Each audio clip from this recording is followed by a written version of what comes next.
वाहेगुरु जी का खालसा, वाहेगुरु जी की फतेह। वीर बाल दिवस इस ऐतिहासिक समागम में उपस्थित भारत के आदरणीय लोकप्रिय यशस्वी प्रधानमंत्री नरेंद्र मोदी जी, केंद्रीय मंत्री हरदीप सिंह पुरी जी, पंजाब के मुख्यमंत्री भगवंत मान जी, अर्जुन राम मेघवाल जी, मीनाक्षी लेखी जी, इकबाल सिंह लालपुरा जी, हरमित सिंह जी, मनजिंदर सिंह जी, सभी महानुभाव और सभी उपस्थित भाई और बहनों, गुरु गोविंद सिंह जी के पुत्र साहिबजादे बाबा जोरावर सिंह जी और बाबा फतेह सिंह जी को आज के इस वीर बाल दिवस पर मैं हृदय से याद करता हूं और उन्हें विनम्र अभिवादन भी करता हूं। आदरणीय प्रधानमंत्री जी नरेंद्र मोदी जी ने आज के इस दिन 26 दिसंबर को वीर बाल दिवस के रूप में मनाए जाने की घोषणा की थी, ताकि गुरु गोविंद सिंह जी के पुत्रों के बलिदान के बारे में पूरा हिंदुस्तान जाने, दुनिया जाने। हमारा देश, हमारा हिंदुस्तान यह वीरों की भूमि है। यहाँ ऐसे वीरों का जन्म हुआ है जिन्होंने अपने देश, धर्म और स्वाभिमान की रक्षा के लिए स्वयं के प्राणों की आहुति दी, बलिदान दिया, परवाह नहीं की। ऐसे वीरों के कामों को याद करना और उनके प्रति कृतज्ञ रहना हमारा कर्तव्य है। हमारे आदरणीय प्रधानमंत्री नरेंद्र मोदी जी ने इन कर्तव्यों के प्रति भी पूरी तरह से हमारे प्रधानमंत्री सजग है। जैसे देश का विकास हो, प्रगति हो, इसके साथ जिन्होंने बलिदान दिया है उनकी तरह ही संवेदनशीलता जताने का काम हमारे आदरणीय प्रधानमंत्री जी ने किया है। इसलिए बाबा जोरावर सिंह और बाबा फतेह सिंह जी के बलिदान दिवस यानी 26 दिसंबर को वीर बाल दिवस मनाने के निर्णय का ऐलान उन्होंने किया। उसी के अनुरूप ही आज उन शहीदों को याद किया जा रहा है। इसलिए मैं आदरणीय प्रधानमंत्री जी को हृदय से धन्यवाद देता हूँ, उनका शुक्रिया भी अदा करता हूँ। शहीदों का स्मरण करके हमारे नई पीढ़ी को शौर्य, देश प्रेम और बलिदान की प्रेरणा देश के करोड़ों बच्चों को मिलेगी और वो राष्ट्र सेवा में अपना योगदान निश्चित रूप से देंगे। ये सभी हम सभी लोगों को विश्वास है। आज देश के आज़ादी का अमृत महोत्सव हम लोग मना रहे हैं और उन लोगों का सम्मान कर रहे हैं कि जिन्होंने देश के लिए अपना जीवन समर्पित कर दिया है।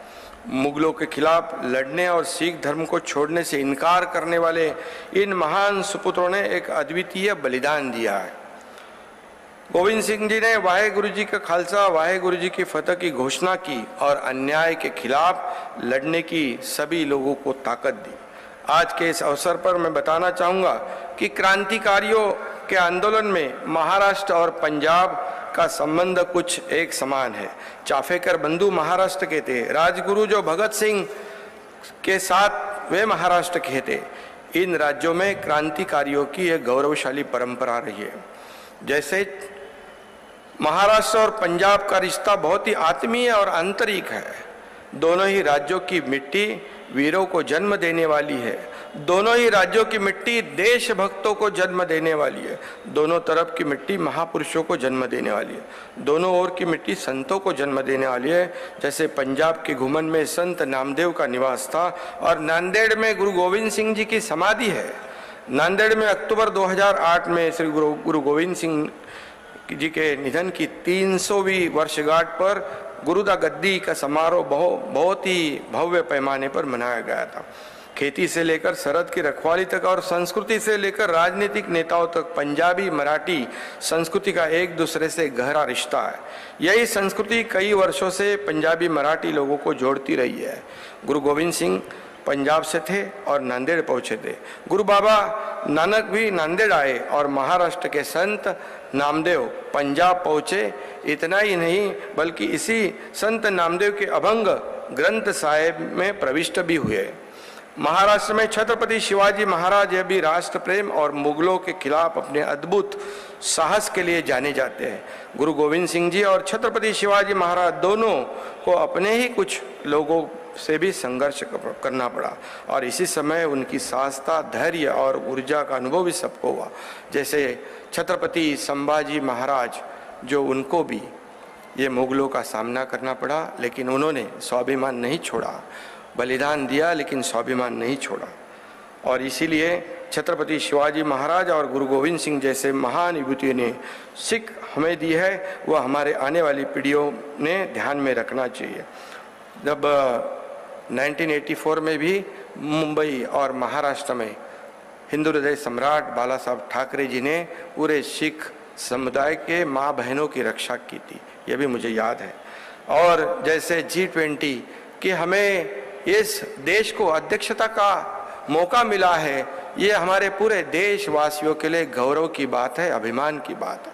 मैं आदरणीय प्रधानमंत्री जी को धन्यवाद दूंगा कि उनकी जो नेतृत्व उनका है, इस हमारे देश को इतनी ऊंचाई पर उन्होंने ले गए हैं। इसीलिए पूरे विश्व में हमारे भारत को G20 का नेतृत्व करने का सौभाग्य मिला है और महाराष्ट्र को भी उन्होंने मौका दिया, इसलिए मैं उनका आभारी हूँ।